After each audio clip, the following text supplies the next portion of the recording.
kulanti wacan oo wanaagsan idil ahaantiin baa khiyaarta hawada nagala socotay halkani waa Ilaysa TV oo alaaba barnaamijyo kala duwan aan idin ka soo gudbino warka dabadii barnaamijka caweysnimo Ilaysa TV gabi ahaan baa waxaan ku soo qaadan doonaa hadii Allah awood leeyahay ogolaado shir jaraa'id oo guurtida beelweynta Ciise ay gelinkii dambe ee maalinnimadii shalay ku qabteen magaalada Jigjiga ee caasimadda deegaanka Soomaalida marka horese warkii caweysnimo ee Ilaysa TV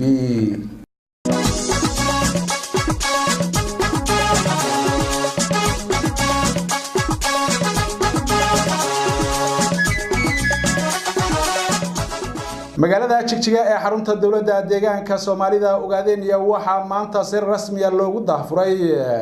xafiis uu yeelanayo ururka OYSU xafiiskani ururka OYSU maanta uu xariga ka jaray ayaa waxa uu noqonayaa xafiiskii ugu horeeyay ee abida si rasmi ah uu ururka OYSU ugu yeesho gudaha wadanka ogaadeen xafiiskaasi ka furitaankiisa ayaa waxa ka soo qayb galay mas'uuliyiin sare oo jabhadda wadaniga xoreynta ogaadeen ka socota waxaana mas'uuliyiintu halkaasi ay ka jeediyeen khudbado kala duwan oo ay ku soo qaateen muhiimadda uu xafiiskaasi ururka OYSU u yeelanayo guud ahaanba dhalinyarada ku dhaqan gudaha wadanka ogaadeen mas'uuliyiinta jabhadda wadaniga xoreynta ogaadeen ayaa waxa ay ugu baaqeen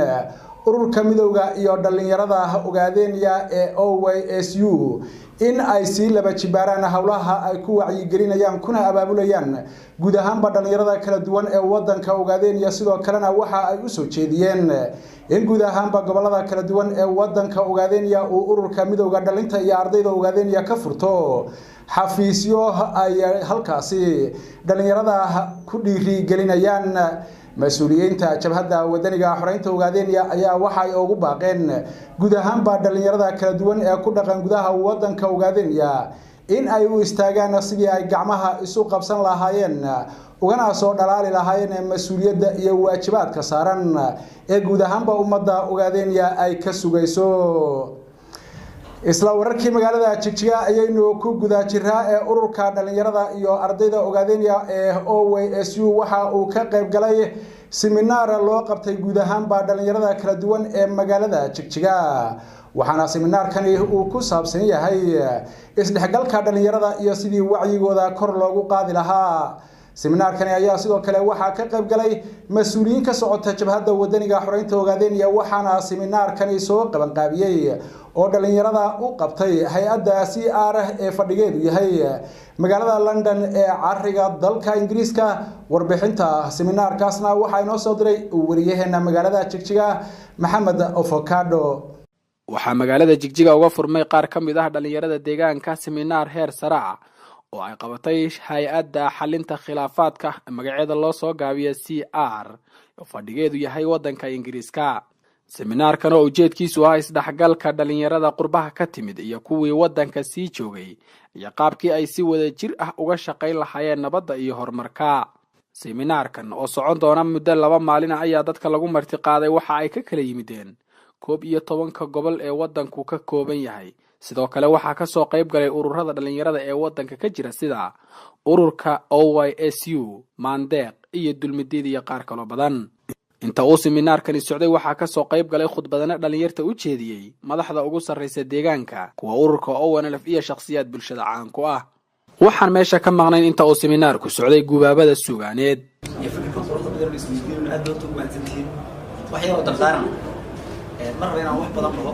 لكن وحير ودردارة مرت قف بالآدم قف كستولو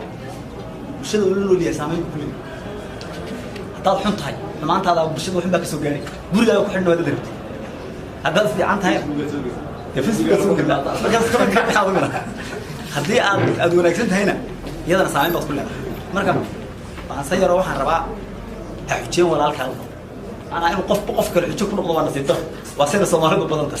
مركب waxaan ka yar dardaarnaya gabagabada waxay tahay halays mahal magac oo halays oo Xasan oo hadu Xasan idinku jiro inuu qofna u qaadan isagay laakiin wad saaro marka ka shaqeeya iska oo bar xusuustu ugu noqo inaad xamata aadmiga oo xumayso ruux nool ka xarimata diinta bay noo sheegto codka oo xamata ruux kale ka xarimata xayndaabka diinta iyo sharciga xadeeyay ka xisho islaamku waxa qad adigu leedahay ka ilaali xaaran naftu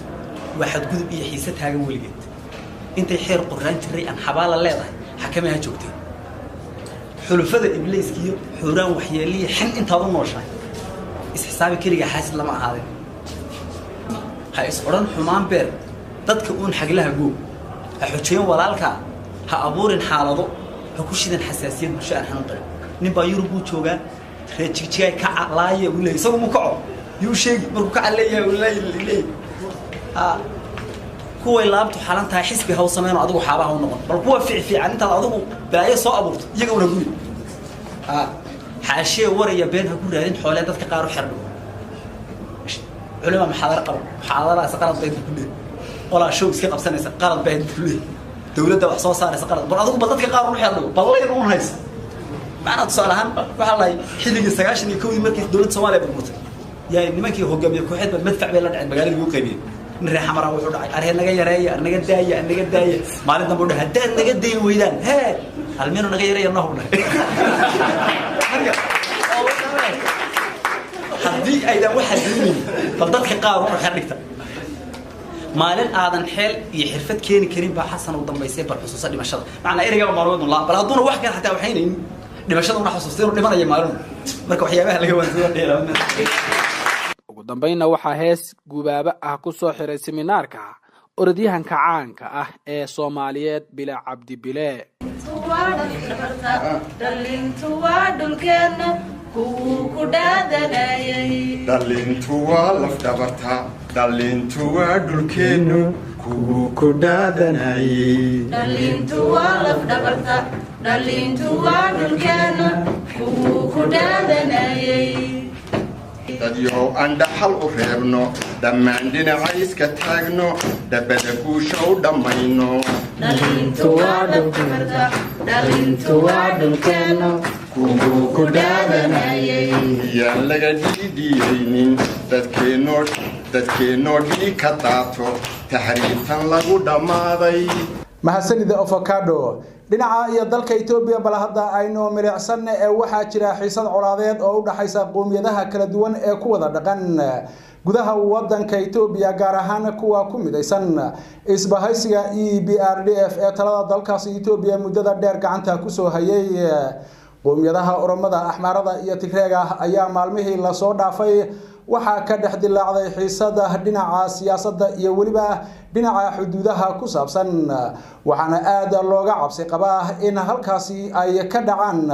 dagaalo u dhaxeeya qoomiyadahaasi maamulka Tigreega ayaa xuduudda uu leeyahay maamulka Axmaarada waxa uu soo dhoobay kumanaan kun oo ciidamo kala duwan ah taasi oo kor u sii qaaday cabsida laga qabo dagaal ka dhex qarxa qoomiyadaha Axmaarada Oromada iyo waliba Tigreega warbixinta arintaasi ku saabsanna waxa inoo haya saaxiibkay Maxamuud Sheekh Cali inta badan deegaanada dalka Itoobiya waxa ka jirta xaalad deganaansho la'aaneed iyo kala dambeyn la'aan baahsan taasi oo sababtay in dalka Itoobiya in ka badan 3 milyan oo qof ay guryahooda ka barakacaan iyagoo lagu bartilmaameedsanayo dhaqankooda afkooda iyo isirkooda waxaana muuqata in dalka Itoobiya uu wajahayo xaalad cusub oo keeni karta dagaal sokeeye oo ka qarxa dalkaasi tani markuu isbedelka siyaasadeed ka bilowday dalka Itoobiya waxa ay soo taraya isku dhacyada la xiriira sheegashada dhulka iyo xuduudaha maamulada kala duwan ee dalka Itoobiya ka jira kuwaasi oo ku salaysan hab qowmiyadeed waxa laga cabsi qabaa inuu dagaal sokeeye ka dhex qarxo labada deegaan ee Axmaarada iyo Tigreega kuwaasi oo xuduud dheer leh kuna yaala dhanka galbeed ee dalka Itoobiya colaadda labada deegaan ayaa salka ku haysa qoomiyadda Axmaarada oo sheeganaysa deegaano xuduud ahaan dhaca dhinaca Tigreega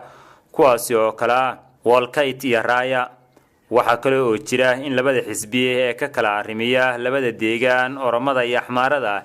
ee ADB iyo TPLF ay horaan ahaan jireen kuwa aad isugu dhow balse hadda aad u kala fogaaday arrimaha la xiriira dhanka hoggaanka dalka Itoobiya iyo siyaasadda waxaana xusid mudan in TPLF ay hoggaanka u haysay dalka Itoobiya muddo ka badan 27 sano iyadoo kaashanaysa ururka EPRDF oo ay ka mid ahaayeen ururka Axmaarada ee ADB inkastoo uusan dhanka deegaanka Tigreega ka jirin wax calaacal haddana mas'uuliyiinta qoomiyadda Axmaarada ayaa sheegaya in TPLF ku jirto diyaargarow dagaal oo muddo soo socday waxayna sheegayaan in xuduudda labada deegaan ay soo dhoobeen maleeshiyaad kor u dhaafaya 60,000 oo askari kuwaasoo loo tababaray sida militariga kuna hubaysan qalab iyo saanad militari oo aad u culus General Tafara Mamo oo ah taliyaha booliska gaarka ah ee deegaanka Axmaarada ayaa waraysi u siiyay TV-ga ISAT waxa uu ku sheegay in TPLF ay dhamaystirtay diyaargarow dagaal oo lagu tababaray kumanaan dhalinyaro cusub ah iyo xubno hore uga tirsanaan jiray militariga sirdoonka iyo federal booliska dalka Itoobiya General Tafara ayaa intaasi ku daray in ciidamadani ay hogaaminayaan saraakiil uu ka mid yahay taliyihii hore ee militariga bariga Hararge General Abraha Wolde taliyihii hore ee nabad ilaalinta Suudaan Major General Tadase Worede taliyihii hore sirdoonka dalka Itoobiya Getachew Asafe iyo taliyaha dhanka sirdoonka Itoobiya ee internetka General Takla Burhan Waldaragay iyo saraakiil kale General Tafare ayaa sidoo kale sheegay in hubkii iyo saanadii military Itoobiya u soo iibsatay dagaalkii Eritrea uu 80% gacanta ugu jiro Tigreega waxa uu intaasi raaciyay in guud ahaanba wax soo saarkii military ee shirkadda Metek uu gacanta ugu jiro Tigreega taasina ay u fududeynayso inay si dhab yar isku hubeeyaan dhankooda wuxuu sheegay inayna cidna weeraraynin balse ay diyaar garow ugu jiraan sida ay isku difaaci lahaayeen walaw aysan TPLF sheegin inay weerar qaadayso dhawaan ayay ahayd markii madaxweynaha Tigreega ahna gudoomiyaha ururka TPLF uu sheegay inay boorka ka jafayaan hubkii ay ku soo halgameen si ay qaswadayaasha u nadiifiyaan haddii loo baahdo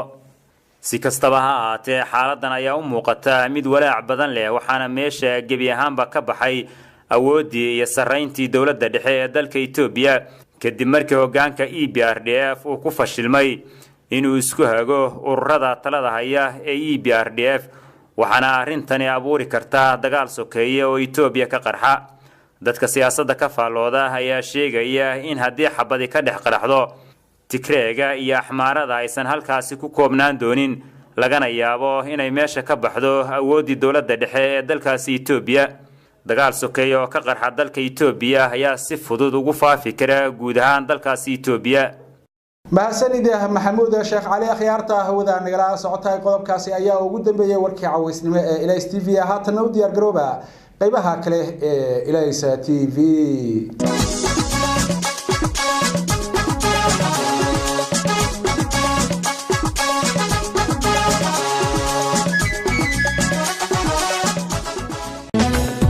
كيلو إسراعو ربي ترجسيو نبدا كدومو فرحتي وتمنشد مركان تلعبابو قلبي يدقايو تذالي كردايا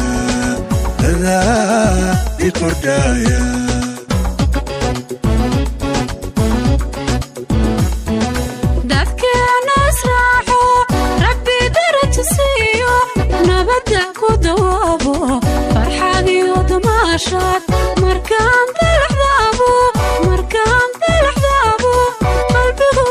قلبي يتقايو تذالي كردايا دولخاتكيو اسم خلكي كترة دريالكيو حنانة كترة صوتكي فقارها كترة دوينتي خلاف يدها كترة مني مدون استاذي كترة مني مدون استاذي كدرة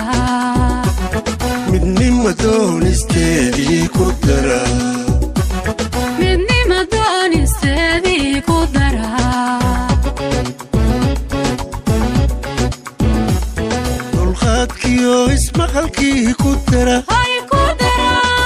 دريالكيو حنانة كترة صوتكي فقارها كترة دوينتي خلاف يدها كترة مني مدون استاذي كترة مني مدون استاذي كدرة midnima doonisteedii ku dara midnima doonisteedii ku dara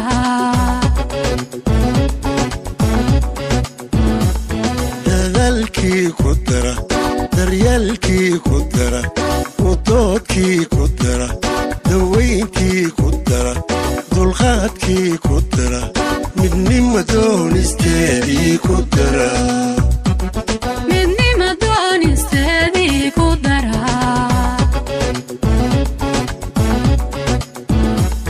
dadaalkii ku dara daryaalkii ku dara udoodkii ku dara dawayntii ku dara dulqaadkii ku dara mar kale ayaanu idin leenahay cawaysin wacan oo wanaagsan idil ahaantiinba khiyaarta hawada nagala socotay magaalada Jigjiga ee caasimadda dawladda deegaanka Soomaalida waxaa ku sugnaa toddobaadkii la soo dhaafay guurtii ka socota beelweynta Ciise guurtidani ayaa waxa ay la kulmeen mas'uuliyiinta iyo madaxda ugu sarreysa dawladda deegaanka Soomaalida waxaana ay kala hadleen dhibaatooyinka lagu hayo shacabka ku dhaqan galbeedka gobolka City oo maalmaha iyo waliba toddobaadyadii la soo dhaafay iyo waliba 8 bilood ee ugu dambeysay dhibaato joogta ay ku hayeen maleeshiyaadka ka amar qaata maamulka canfarta ee loo yaqaano liyu booliska odayaasha iyo guurtida beelweynta Ciise ee ku sugan magaalada Jigjiga ayaa waxa ay ku qabteen magaaladaasi maalinimadii shalay ahayd gelinkeedii dambe shir jaraa'id oo ay kaga hadleen guud ahaan dhibaatada lagu hayo amaba ka jirta deegaamada galbeed ee gobolka City ee ka imaanaysa maamulka canfarta oo si sharci darro ah loogu wareejiyay deegaamo gobolka ka tirsan waa gobolka City ee dhibaatooyinka sidoo kale ka jira aagaasi ma aha oo kaliya mid ku kooban maleeshiyaadka maamulka canfarta ee sidoo kale waxa jira dhibaatooyin lagu hayo shacabka Soomaaliyeed ee ku dhaqan magaalada Diridhabe waxaana idinku wareejinayaa haatan shirkaasi jaraa'id oo si faahfaahsan ay guurtida beelweynta Ciise uga hadlayaan dhibaatooyinka jira ee daawasho wanaagsan bismillaahir rahmaanir rahiim wasalaatu wasalaamu ala rasuulillaah sallallahu alayhi wasallam marka koobaad waxaan ilaahay mahad u jeedinaynaa ilaaha halkan naafajiyay ee isku keenay waxa weeyaan magacayga waxa la yiraahdaa Xaaji Muuse Meygaag Barre waxaan ahay duqeytida Shiniile ee gobolka City gaar ahaan degmada Shiniile waxaan nahay goortida ogaaska ayaan nahay sababta maanta halkaan ugu yeedhanay saxaafadda aan ugu yeedhanay ayaan sheegayaa taasi waxa weeyeen dhibaatada ka socota annaga iyo walaalahaya jaarka aan nahay ee dawladda deegaanka canfarta dhibaatada joogtada ah ee ka socota ayaan halkan ka cadaynaynaa dhibaatadaasi waxa weeyeen waa raaga waxaan leenahay waxay dhibaatadaasi saddex qodob baan kaga hadlaynaa koow dhibaatadu waxa la isku haysto waa koow laba waa qaabka imika u dambeeya ee dagaalada u dambeeya ay ka socdaan waa halka ay ka socoto dhibaatadu imika ugu dambeynta iyaan cadaynaynaa waxa weeyaan dhibaatada joogtada waxa weeyaan waa dhul kamida dawladda deegaanka Soomaalida oo degan yihiin weligood dad Soomaali oo Ciise Soomaalida Ciise ka ay degan yihiin way waxa kamida saddex qabalo oo lagu daray qasab si xooga ay dawladdii hore ay ugu dartay dawladda deegaanka Canfarta iyadoo xoog lagu qaaday dadkii deganaa iyadoo saddexda qabalo ayna deganeyn shakhsi Canfari ay deganeyn oo walaalaha ayna deganeyn si qasab loogu daray lagu daray 2007 ayaa si qasab laga dhigay inay ka mid noqdaan dawladda deegaanka Canfarta ha lagu daree wax loo qabtay haba yaraatee wax loo qabtay oo horumara ma jirto sida dugaaga u nool yihiin sida dugaaga ayay u nool yihiin waxba looma qaban iyadoo sidaasa ayuu isbedelku dhacay isbedelkani ayuu dhacay isbedelkan maanta dalka Itoobiya ka dhacay waxaan moodaynaa inuu ummadoo dhan ba u dhacay kii xidhnaa baa la soo daayay kuwii dibadda u cararaa soo noqday nin walba xuquuqdiisa u helay saddexdaa qabal wali xuquuqdoodii ma hayaan haba yaraatee sidii un bay yihiin waxaan leenahay saddexdaa qabale ha helaan xuquuqdoodii dalkii ay u dhasheen iyo dadkii ay ka tirsadaaneen ha ka mid noqdaan baan leenahay waxa kaloo weyn dagaalkan iminka qaabka u socdo dagaalku iminka halka uu ka socday waxa weeyaan saddexdii qabalo ma saddexdii qabale ee sida qasabka lagu wareejiyay kama socdo dagaalku wuxuu ka socday waa dawlad deegaankii kilka shanaad waa laba degmo wuxuu ka socdo dagaalku iminka degmada Afdam qabalayo kamid ah iyo degmada Gablalu qabalayo kamid ah ayuu ka socdaa waxaana wada dawlad deegaanka Anfarta iyo wada liyu booliiskoogii baa wada oo laynaya dadkii dixihii ay ka cabayeen oo dadkaasi ka cabayay oo ku noolaa waxa way reemiyigii liyu booliiskii baa jooga kubka lala dhacayna waxa weeyaan waa Zuu iyo Baro ayaa lala dhacaya waxa la dhacayna waa dawlad deegaanka Anfarta liyu booliiskii way waxaan leenahay walaalahayo walaalaan nahay waan wada dhalanay dad islaamaan nahay jaar baan nahay waan isguursanaa waxaan leenahay qaabka dagaalka wada dawladda deegaanka Anfarta ha joojisan leenahay dadkana biyaha ha u sii dayso waxaan kaloo leenahay Soomaalida waxaan leenahay halkay doonay ha joogto dawladda kilka shanaad ee dawladda deegaanka Soomaalida maamulkeeda dawladeeda iyo dadka shacabka Soomaalida shacabka waxaan leenahay dalkaasi inuu dad Soomaaliyeed yahay halka dagaal ka dhacay dawlad deegaanka Soomaalida inuu yahay inaad ogaataan inaad aragtaan inaad daraasad ka sameysaan inaad soo aragtaan baa ka codsanaynaa wali cid aragtay ma jirto maamul Soomaaliyeed ma arag Soomaalida kalima arag ciise Anfar baa sanaynaysa oo basheeda ka maqlaan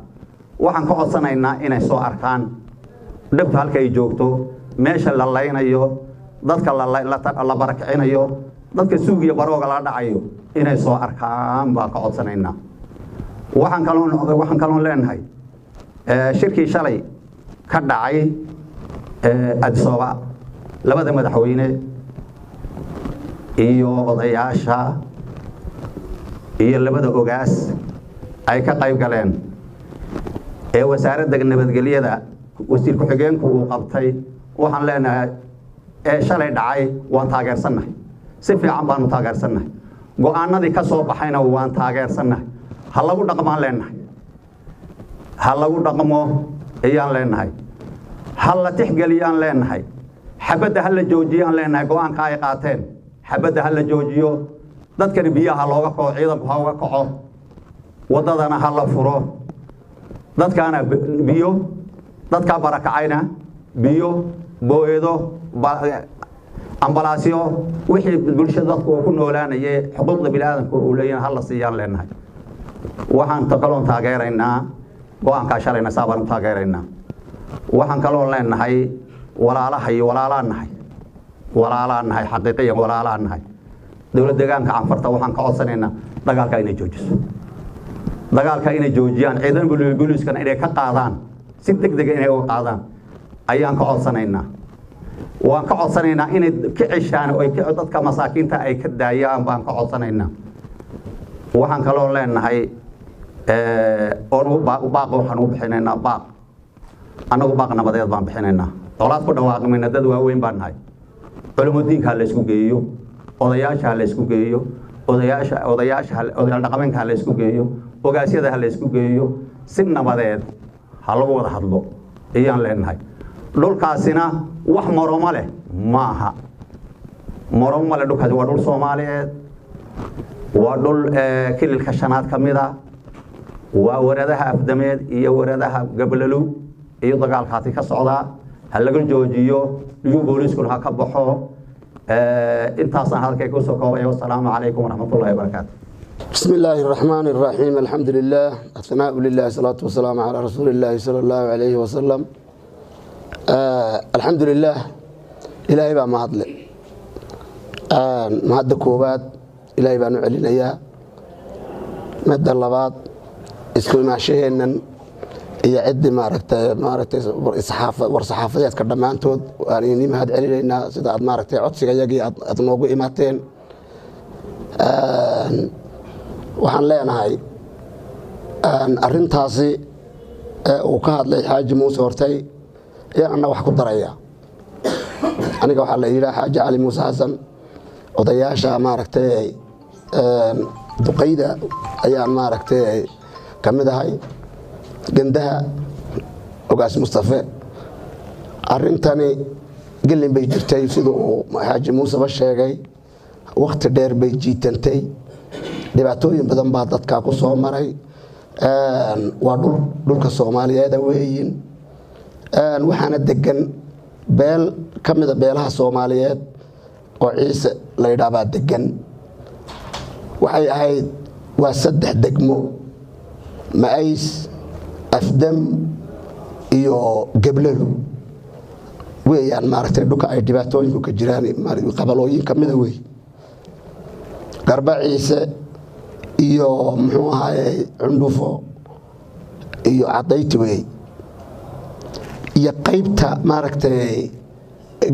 Gablalo oo dhinaca galbeedka hoosa qabalayo la yiraahdo cadayle jiijaale ceelasha ay kamid yihiin iyo qabalay ay kamid yihiin dadku ay degaan way waxa weeyeen markii hore dhibaatooyinku dhinacan ay u badnaayeen wax badan bay ka socdeen dhimasha dhacday liyuga ku soo duulay magaalooyinka lagu soo duulay waa la ogaa wixii ka dhacay waxaad leeyahay dadka liyuga yahaayeen mar hore duqeyda maaragtay cafarta iyo duqeyda maaragtay gobolka City ee ka tirsanaay waan isku tagnay dawladda isku geysay oo wasiirka amniga ayaan maaragtay la kulanay waan wala hadalay waxaan ku wala hadalay dadkay waa dad walaala muslim ah jaar ah waligood ag yaala dadka hadda goora baadiye waxa la isleeyahay hadda arintii waxay noqotay arin siyaasadeed waxaan ku wala hadalay in la joojiyo maaragtay xabad joojin dadka maaragtay dhibaatada laga joojiyo liyugana laga qaadan ku ballanay wasiirka amniga maaragtay na dhexdhexaadinay waa laga hadlay caddo waa la joojina lagu heshiiskii sida ahaa walaalaha yaa jabiyay way soo duuleen dadka shicibka bay ku soo duuleen way laayeen dixii ay maaragtay ka qabayaaleen way ka baxsheen aad iyo aad buu u burburay dadkii dadiyo dunyaba waa la burburay dhibaato ku dhacday maxaan ku idhaahay meesha u daraysay bay ka maraysaa dadka ina 27 sano ee Itoobiya bedelku ka dhacay dad dayacan bay ahaayeen dawladda federaalku waxuma qaban dawladda deegaanku haday wax ka qaban lahayd waxa maaragtay arinta kale ee had iyo jeer walaalaha yaa cafarta hadalkooda maaragtay yaa siijiye marka si qaldan baa loo arinta tala dawladii hore ay u qaaday in dadka xoog lagu raaciyo maxaan ku idhaahay cafar aad iyo aad ya dadka loo maartay loo afduubay qasab baa lagu raaciyay sida uu xaajiga hore sheegay waxa loo qabtayna ma jiro waqtigan isbedelka yimiday ayay dadka doonayaan maartay inay helaan mabtoodii helaan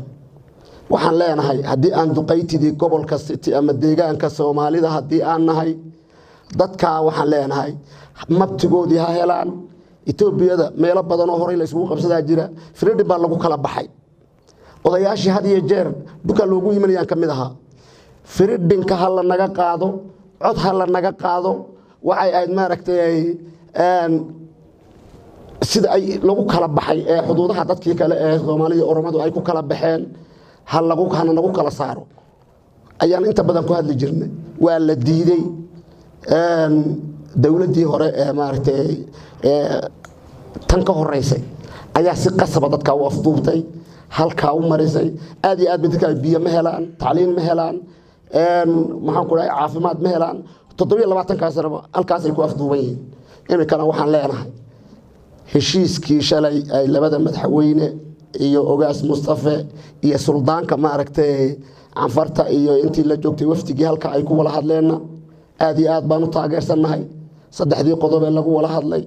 in koox bedel la joojiyo taa aad baan u taageersanahay waa in sidiisii loo fuliyo sida u dhaqsaha badan anaguna maaragtay ugu diyaarnahay inaan maaragtay arinta u fulino waxaan leenahay dawladda federaalka in ay dadka maaragtay nabadgelyadiisa iyo inta xalkooda meel la dhigayo in iyaduna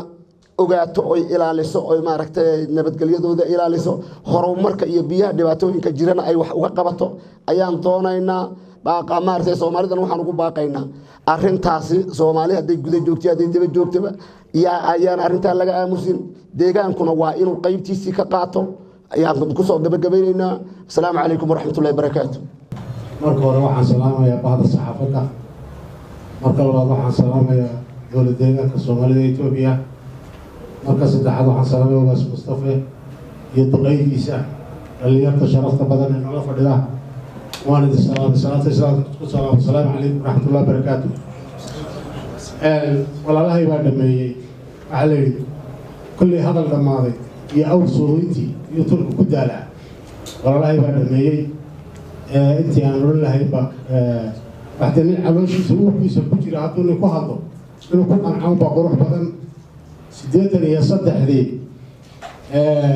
gumbood 20-keedii markii dowladdii EPRDF ay dhulka qasbatay dalkigii kacay waxa dhacday ahayd 91-kii dastuurka Itoobiya markii la dejinayay in lagu dhawaaqo ra'iisul wasaarihii markaa xilka hayay qowmiyadaha badan Itoobiya cid kastaba cidii xal u ah wixii xal u ah ee qowmiyad kastaba ay ku qancayso in la soo dhigay Soomaaliduna ay inta badan ka qaadatay maxay dastuurka dejintiisa hadda imika anaga waxaan rabnaa waxa weeye dastuurkii sidaa ahaa malaha dadadu buu qabtay Itoobiyada kale wax lagu la dhaqan yahay ma arag annaga beesha aanu nahay Soomaaliyeed iyo dastuurkiina qabtaa sidii walaalahay ay u sheegeen cid kasta oo meel ku maranta ra'iisul wasaaruhu wuxuu leeyahay xilliga qowmiyad kasta meesha ay taaleen ugu yimiday inay taalabu go'aanshahay dadkiina waa la qaatay tii laguma dhaqmin waxa soo baxday in dhul badan oo Soomaali leeyahay si khaldan lagu wareejiyay maxaa ka mid ah jinacsani baabile ma ayso duri dhawo oo hadda imika kolka iska ahayd meel qowmiyad ay leedahay iska ahayd oo imika la yiri dhexdhexaad oo meelaha u dhaxaysa Itoobiya la yiri markaas annagu waan ku qanacsanayno waxa la yiri cod baan inaga qaatay la nooran jiray Afrika hadda tan saddexda qawale ee walaalahay hore u sheegeen annagana imika cudurdaarkeegu nahayo waana lagu diiday in cod laga qaado oo dadka maxay ahayday sida kuwa horeba deed cod baan inaga qaato in loo yiri in loogu qanciyo oo cod loo qaado waa la diiday waxay jiraan Soomaalidu nin islaantaada doonaya haddaad tiraahdo gabadhayda qaado islaantu deed wayba weynaato dhowr iyo 10 carruur ay dhashay gabadhayda ugubka qaado iyada iska daa haddaad tiraahdo laguma karo meel buu u socdaa xaaskaas buu taabtan maahayna ma samro waxa dowladda Itoobiya iyaa dhulka iska doonaysa walaalaha iyaga canfartaan waxaan leenahay waxa la yiri saddex nin ka naqaano hadduu ninku rabbi yaqaan ahayn rag yaqaan ahayn ruba yaqaan ahayn kan qabowi walaalaha iyaga canfartaan waan isgaranaynaa waxaan leeyahay canfar iyo Soomaali horta iskuma dhigmanto canfar iyo ciise marka la leeyahay wax isku dhigma maaha waxa isku dhigmo isbarbar yaala waa canfar iyo Soomaali la meel joogaan dadkuna wuxuu yiraahdaa ciise waxa isleeyahay canfar maaha ha ahaato laakiin sida iyagu haystaan waxyaabo badan bay sheegaan iyagu way naga been badan yihiin way naga bolotiig badan yihiin annagu bolotiiga ma naqaano beentana ma naqaano walaalahay waxaan leenahay ilaahay taas ka baqdaan dadka islaamka dhiiggiisu daadanayo dhiiggii ilaahay xaaraantinimeeyey culum aad leedihiin oo caami aad leedihiin aabbaad leedihiin oo ogaas baad leedihiin oo madaxweyne aad leedihiin war dadkeenna hanu talino isku deegaan baanu nahay dad iskugu dhow baan nahay isku waddan baan dad islaan aan nahay walaalahay waxaan leenahay sida annagu dadkayaga aanu la hadlayno waa walaalihiin waa islaan aanu leenahay idinkuna inaad noola qaadataan baan idinka codsanaynaa idinkana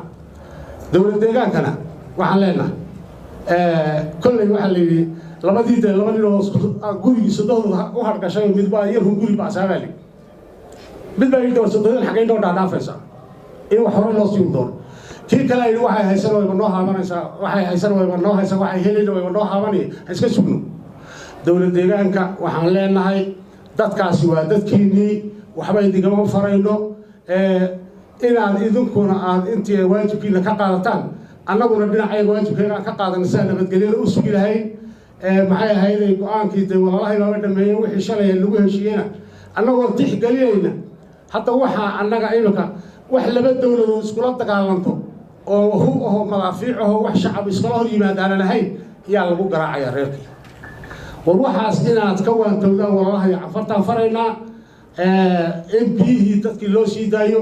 walaalaha iyana dowlad deegaankana siday hawsha de kolley dee laxibo googega biyo kalamaha kagtee way ku jiraan say ku jiraan allaha ku garab galo annaguna nabadgelyada ayaan ku dadaalaynaa saasaan leenahay wasalaamu calaykum waraxmatullahi wabarakaatu بسم الله الرحمن الرحيم اللهم صل على سيدنا محمد marka hore waan wada salaamayaa marka koobaad waan wada salaamayaa duqeytida